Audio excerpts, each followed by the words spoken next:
I woke up to the sound of my neighbor screaming. Not just any neighbor, Victoria Blackwell, the self-proclaimed queen of our neighborhood HOA. She stood at the edge of my property, her face redder than a fire hydrant, shrieking like a banshee. But that wasn't even the best part. Her brand new luxury SUV was completely trapped, perched in the middle of a massive trench I had legally dug around my driveway. A trench with a fully functional medieval-style drawbridge that I could raise and lower at will. Rewind 2 weeks earlier and none of this would have made sense. Back then, I was just a regular homeowner, a guy who wanted to live in peace, maybe grill some steaks on the weekend.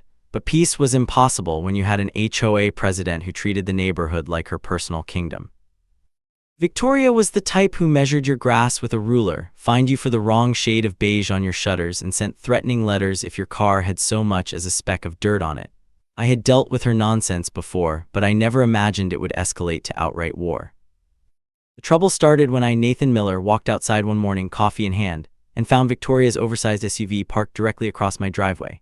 At first I thought it was a mistake, maybe she had just pulled in for a second, but as I approached I saw her standing on the sidewalk, arms crossed, wearing that smug expression she reserved for moments when she was about to make someone's life miserable. "Morning, Victoria," I said, trying to be civil. "Your car's blocking my driveway." She smiled like a cat watching a trapped mouse. "Oh, I know," she said sweetly. "It's HOA business. We've had some complaints about your driveway." I blinked. "Complaints from who?" "That's confidential," she said, waving her hand dismissively. "But we've decided your driveway doesn't comply with HOA standards." I looked at my driveway. It was a perfectly normal concrete slab, nothing fancy, but certainly not breaking any rules. "That's ridiculous. There's nothing wrong with it." "Well," Victoria said, inspecting her nails, "unfortunately, the HOA board has the final say. Until we conduct a proper review, I'll need to keep my vehicle here to prevent further infractions." I stared at her, waiting for the punchline. "You're joking." "Nope," she chirped, pulling out a clipboard and scribbling something down. "Oh, and I should mention, if you try to tow my car, that'll be considered harassment. HOA rules."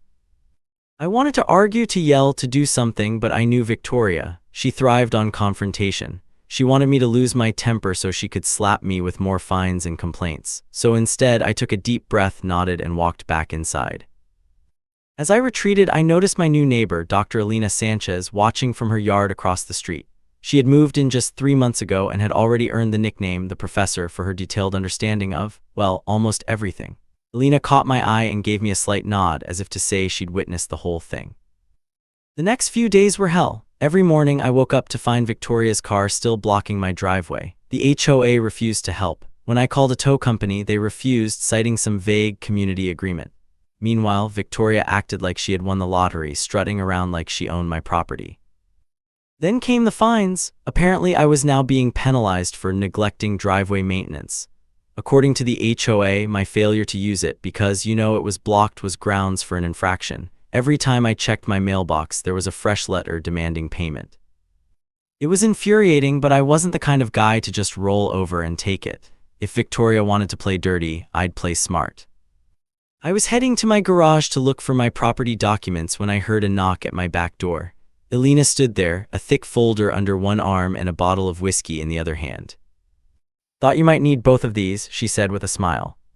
I invited her in, confused but grateful. "You've been watching the Victoria situation, huh?" "The whole neighborhood has," Elena said, setting down the folder. "But unlike most people, I don't scare easily, and I happen to specialize in municipal law at the university."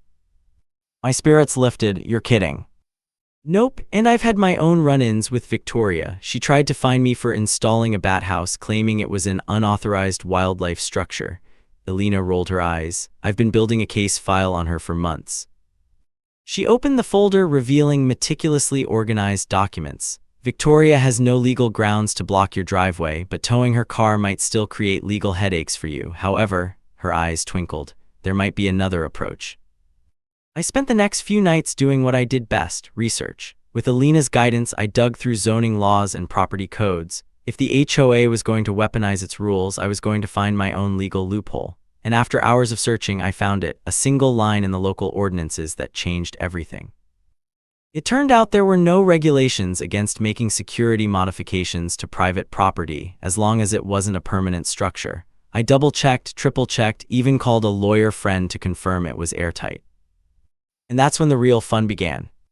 The next day, I rented an excavator. I hired a few guys from a construction crew and told them I wanted a deep, wide trench around my driveway, not a little ditch, a full-on medieval-style moat. They thought I was crazy, but hey, money talks. Alina stopped by as the excavator arrived. "You're really doing this," she said, looking both impressed and concerned. "Having second thoughts about helping me?" I asked.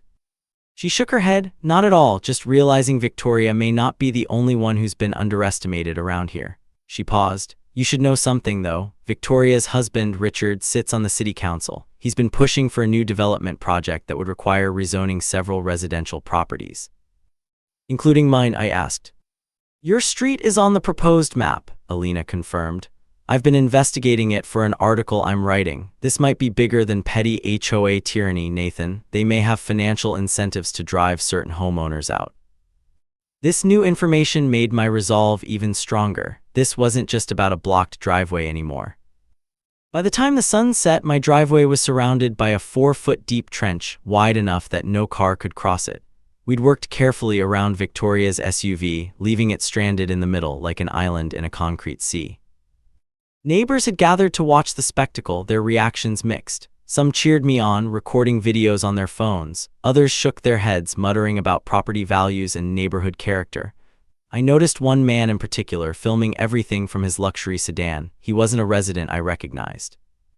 The next morning, Victoria stormed over, ready to gloat, but the moment she saw her SUV stranded in the middle of the trench, her expression went from smug to sheer horror. "What the hell is this?" she screeched. "Oh, just some security modifications," I said, barely suppressing my grin. "HOA rules say I can do it." Victoria's eye twitched. "You can't just dig a hole around my car." "Sure I can," I said. "You see, this is my property, and since you refused to move, well, I had no choice but to build around you." She looked like her brain was short-circuiting. You can't, this is illegal." "Nope," I pulled out a printout of the zoning laws, totally legal. In fact, I even filed a permit, city approved. Victoria's jaw clenched so tight I thought her teeth might crack. "You're going to regret this," she spat. "The HOA will not allow this." I shrugged. "Guess we'll see." I walked back inside, leaving her standing there, fuming. The best part, I wasn't done yet. The trench was just the beginning. If Victoria thought this was over, she was in for the shock of her life because I had just started designing the drawbridge. That evening, Alina and I were examining the blueprints for the drawbridge when someone pounded on my door. It wasn't Victoria this time, but Richard Blackwell himself, tall, expensive suit, perfectly styled silver hair. He looked like every politician in every movie you've ever seen. "Mr. Miller," he said smoothly, "I think we may have gotten off on the wrong foot. May I come in?" I reluctantly let him enter. He surveyed my living room, his eyes lingering on the blueprints spread across my coffee table. "I understand you've had some disagreements with the HOA," he began. "Your wife parked her car on my driveway and refused to move it," I corrected. Richard waved dismissively. "A miscommunication, I'm sure. Listen, Nathan, may I call you Nathan? I'm here to offer a solution. The city is planning some exciting developments in this area. Premium housing, modern amenities. Your property is in a strategic location." Alina crossed her arms. "You mean it's in the way?" Richard's smile tightened. "Not at all. We're offering to buy properties at 20% above market value. It's a generous offer, especially in this economy." So that was it. This wasn't about HOA rules. They wanted my land, and Victoria's tactics were meant to pressure me into selling.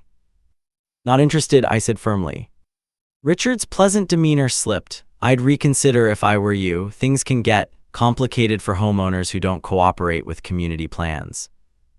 "Is that a threat, Councilman?" Alina asked, her phone now visibly recording. Richard stood up abruptly. "Just some friendly advice. Think it over, Nathan." He handed me his business card. "My offer has an expiration date."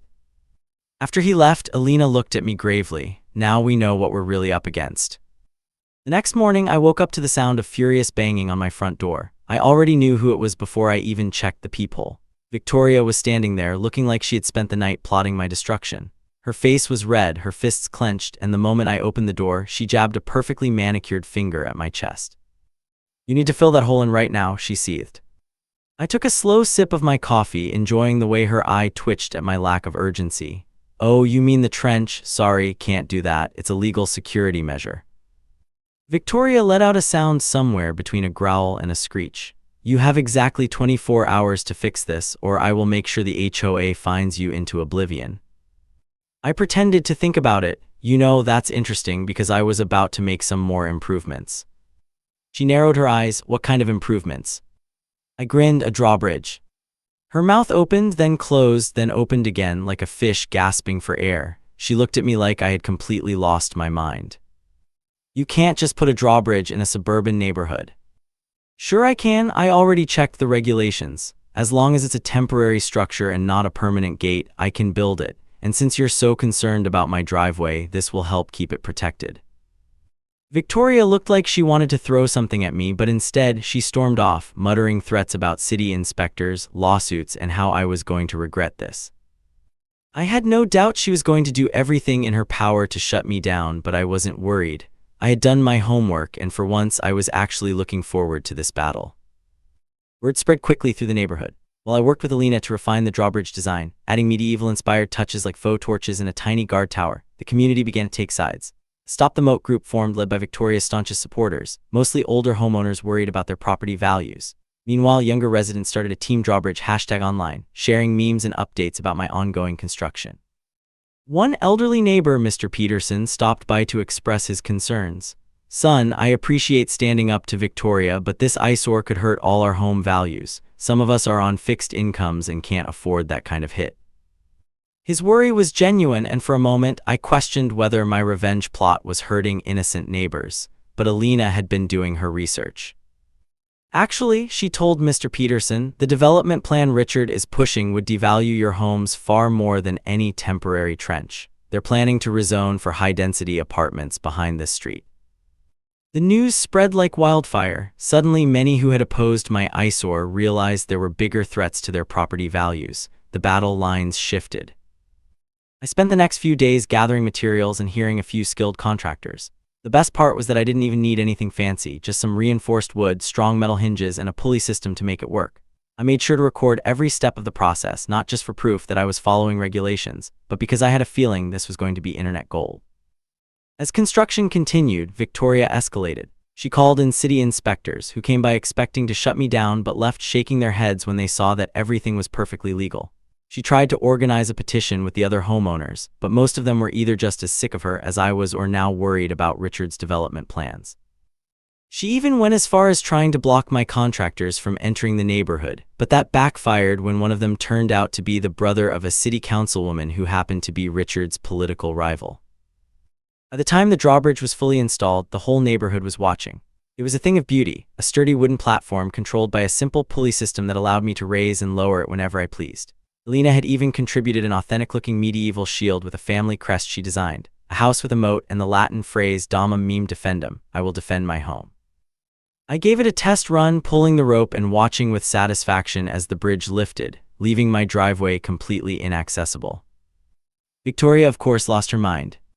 "This is insane," she screamed. "You can't have a medieval fortress in the middle of the neighborhood."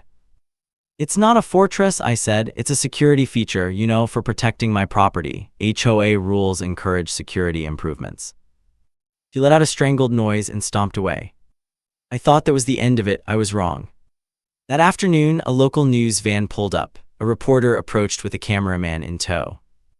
"Mr. Miller, I'm Cassandra Way from Channel 7 News. We've received reports about a, quote, medieval standoff in this neighborhood. Would you care to comment?" Before I could respond, Alina stepped in, ever prepared. "Nathan is demonstrating how homeowners can legally protect their property rights while complying with all city regulations. It's a creative solution to unreasonable HOA overreach." The story aired that evening, and by morning my drawbridge had gone viral. Social media exploded with opinions, some praising my ingenuity, others condemning me as a neighborhood menace. Local radio stations debated whether I was a folk hero or a public nuisance. The HOA story touched a nerve, and suddenly everyone had an opinion. Later that night, I was woken up by the sound of rustling outside. I peeked through my blinds and saw Victoria creeping around the edge of my trench with a flashlight. She was inspecting the drawbridge, probably looking for a way to sabotage it. I grabbed my phone and started recording. "Looking for something, Victoria?" I called out. She whirled around, nearly losing her balance. "I was just making sure this ridiculous thing isn't a hazard." "You mean trespassing, because that's what it looks like to me." She scowled but quickly composed herself. I'm on the HOA board. I have the right to inspect potential violations. That's funny because last time I checked, the HOA doesn't own my property, I said. But don't worry, I'll be sending this video to my lawyer and maybe even posting it online. I'm sure the internet would love to see the HOA president sneaking around private property in the middle of the night. Her face drained of color, and without another word, she turned and hurried back to her house. What I didn't see was the man waiting in a car down the street, the same one who had been filming my construction earlier. As Victoria stormed away from my property, she stopped briefly at his window. Money changed hands and he handed her something in return. The next morning, Alina rushed to my door looking alarmed. Turn on your TV, now. I flipped to the local news where a somber-looking anchor was mid-sentence. Concerns about neighborhood safety following reports of unauthorized construction. Property law expert Terrence Brower weighs in. The camera cut to a distinguished-looking man I recognized from somewhere, the man who had been watching from his car. What we're seeing is a dangerous precedent, he stated authoritatively. Homeowners taking construction into their own hands without proper engineering expertise could lead to soil erosion, foundation damage to neighboring properties, even potential injury to children who might be attracted to such an unusual structure.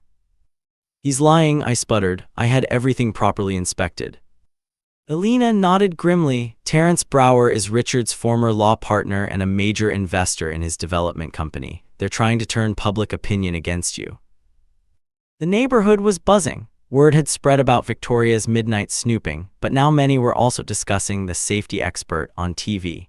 The community began to divide even further, those who saw through the Blackwell's manipulation versus those genuinely concerned about safety and property values. Victoria must have realized she was losing ground because she switched tactics. If she couldn't beat me with rules, she was going to make my life miserable in other ways. The fines kept coming, ridiculous ones like unauthorized modifications to property and creating an unsightly structure. She even convinced a few of her remaining HOA loyalists to file noise complaints, despite the fact that construction had already ended. But I was ready for her. I had been quietly gathering evidence of her abuse of power, including records of her misusing HOA funds for personal expenses. It wasn't hard to find. Turns out she wasn't nearly as careful with paperwork as she was with enforcing her petty rules. Alina's legal expertise was invaluable, helping me understand exactly which financial discrepancies constituted actual violations of state law. I compiled everything into a neat little folder, ready to strike when the time was right. The final showdown came during an emergency HOA meeting that Victoria had called to discuss my so-called violations. The community center was packed not just with board members but with curious neighbors from across the subdivision.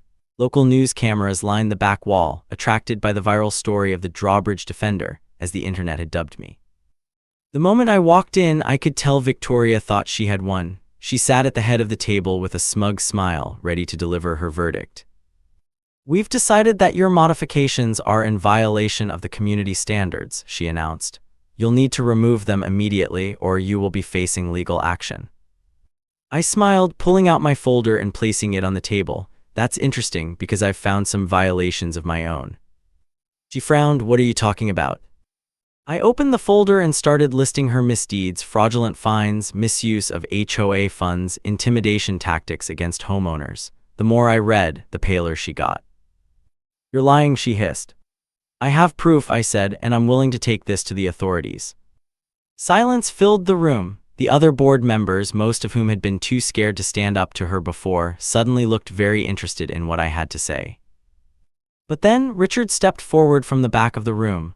Ladies and gentlemen, before we get sidetracked by these baseless accusations, I'd like to address the larger issue at hand.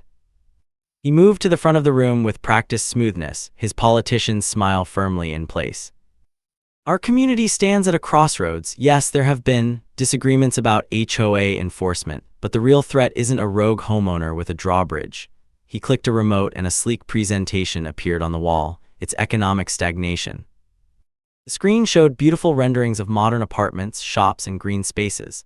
Westwood Development is prepared to invest $50 million in our community. Progress means change, and yes, some properties will need to be acquired. But imagine the boost to your home values when this outdated neighborhood becomes the gateway to Meadowbrook's newest luxury district. It was a masterful pivot. Suddenly, my HOA dispute seemed trivial compared to the glittering future Richard was selling. I watched neighbors' expressions shift from outrage to consideration. Even some of my supporters looked tempted by the promised economic windfall. But Alina stood up. Before anyone gets too excited about these pretty pictures, you should see what Westwood's developments actually look like 3 years after completion. She connected her laptop to the projector, and Richard's beautiful renderings were replaced by photographs of half-empty strip malls, unfinished construction sites, and apartment buildings with obvious maintenance issues. This is Riverdale Commons, Westwood's project from 2020, and this is Oakley Village from 2019. Notice a pattern: they promise luxury and deliver neglect once they've flipped the properties for profit. Richard tried to interrupt, but Alina continued. And here's the most interesting part: the rezoning that Councilman Blackwell has been quietly pushing through committee would remove all height restrictions and density limits, meaning what you see in these renderings isn't legally binding. They could build whatever maximizes their profit, regardless of the impact on existing homes. The room erupted. Homeowners shouted questions at Richard, whose composed facade was beginning to crack. In the chaos, Victoria tried to adjourn the meeting, but it was too late. One of the board members called for an immediate vote of no confidence in her leadership. Within minutes, Victoria was voted out as HOA president by a decisive margin. By the end of the week, an investigation into her shady dealings had begun, and Richard's rezoning proposal had been tabled indefinitely pending an ethics review. That night, I stood on my driveway, sipping a cold drink as I watched Victoria's SUV finally being towed away, not by me, but by the authorities. My trench and drawbridge had started as a joke, but in the end, they had been the perfect way to expose her corruption. And the best part, my driveway had never looked better. Victoria was quiet for a few days after the HOA meeting, which was unsettling in itself. She was the type to go down without a fight, and I knew she was brewing something. The neighborhood was still buzzing from her downfall, and people had started treating me like some kind of local legend. Every time I stepped outside, someone would wave, give me a thumbs up, or ask if they could see the drawbridge in action. Even the mailman had a good laugh about it. But I knew it wasn't over. Victoria wasn't going to let this go.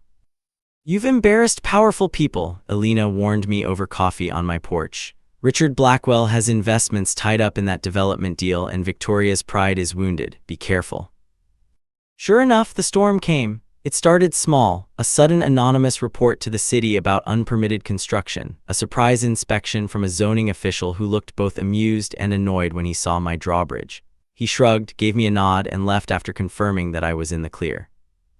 Then came the fake complaints from neighbors: loud noises in the middle of the night, suspicious activity, even claims that my trench was a safety hazard that could cause structural instability in the neighborhood. I knew exactly who was behind it, but without solid proof, it was just another game of harassment.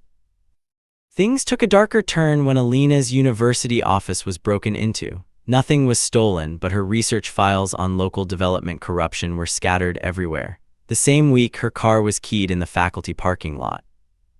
"They're sending a message," she said, her voice steady despite the obvious intimidation. "They know I'm helping you." "Maybe we should back off," I suggested, genuinely concerned for her safety. Alina shook her head firmly. "That's what they want. If we stop now, they win." Then Victoria took it up a notch. One night, I woke up to a loud crash. My heart pounded as I jumped out of bed and ran to the window. At first, I didn't see anything, but when I turned on the outdoor lights, my stomach dropped. Someone had cut the ropes to my drawbridge. It lay half-collapsed into the trench, the wooden planks cracked from the impact. I grabbed my phone and checked the security cameras. There she was, Victoria, wearing all black like some kind of low-budget ninja, holding a pair of bolt cutters.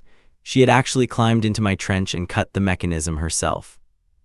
I didn't even hesitate. I called the police. By the time they arrived, Victoria had already fled back to her house, but the footage was all the evidence they needed. The officers knocked on her door, and after a tense few minutes, she was dragged outside, still screaming about how she was being harassed and targeted. She tried to spin the story, claiming she was preventing a neighborhood hazard, but the cops weren't buying it. They arrested her for trespassing and property damage. Watching her being handcuffed and stuffed into the back of a police cruiser was the most satisfying thing I had ever seen. The neighborhood exploded with gossip the next day. It turned out Victoria had been pissing off people for years, but no one had dared to stand up to her until now. Some neighbors admitted they had wanted to fight back but were afraid of retaliation. Now that she had been publicly humiliated, the HOA board had no choice but to take action. They held an emergency vote to remove her from the HOA entirely, stripping her of any remaining power. It was a unanimous decision.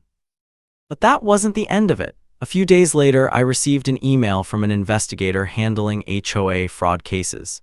Apparently, Victoria's financial misdeeds had caught the attention of the authorities. They wanted to interview me about the files I had presented during the meeting.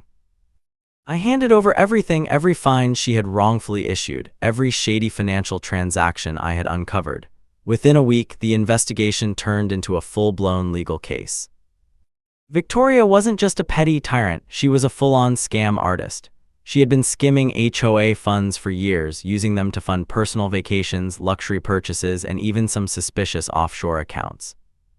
When the news broke, the neighborhood lost its mind. People who had once feared her were now openly mocking her. Some even put up "Free AT Last" banners on their houses. As the scandal grew, Richard Blackwell's political career began to unravel. Journalists uncovered connections between his development plans and several shell companies tied to both him and Victoria. The ethics investigation expanded to include allegations of influence peddling and conflicts of interest. But with the Blackwells' power declining, a new faction emerged in the neighborhood. Led by Mr. Peterson and other longtime residents, this group argued that while Victoria had been corrupt, the HOA itself served an important purpose. Without some form of community governance, they feared a free-for-all that could lead to declining standards. "Not everyone will maintain their property like you do, Nathan," Mr. Peterson explained during an impromptu street meeting. "We need some basic guidelines, just not a dictator enforcing them." It was a fair point, and it created an unlikely alliance. Alina, with her legal expertise, began working with the elder residents to draft a new, simplified HOA charter, one with strict limits on board power, transparent finances, and clear appeals processes. Meanwhile, Victoria's house went up for sale shortly after her arrest. It sat on the market longer than usual because, well, no one wanted to buy the former dictator's residence. Eventually, she had no choice but to sell at a loss and leave town. The day she moved out, I stood at the edge of my driveway, watching as she loaded the last of her things into a moving truck. She shot me one last glare, but there was no power behind it anymore. She had lost. I raised my coffee cup in a silent toast as the truck pulled away. With Victoria gone, the old HOA board crumbled. Most of the remaining members resigned, and the neighborhood voted to dissolve the HOA entirely, though they later approved Alina's new, limited version that focused on common area maintenance rather than dictatorial control. Turned out people were happier with basic guidelines they had actually voted on themselves. As for me, I became a local legend. The story of the trench and drawbridge spread far beyond the neighborhood. News outlets picked it up, and before I knew it, I was being interviewed about my brilliant act of defiance. My videos went viral, and people from all over the world wanted to know more. Some even sent fan mail asking for advice on dealing with their own HOA nightmares.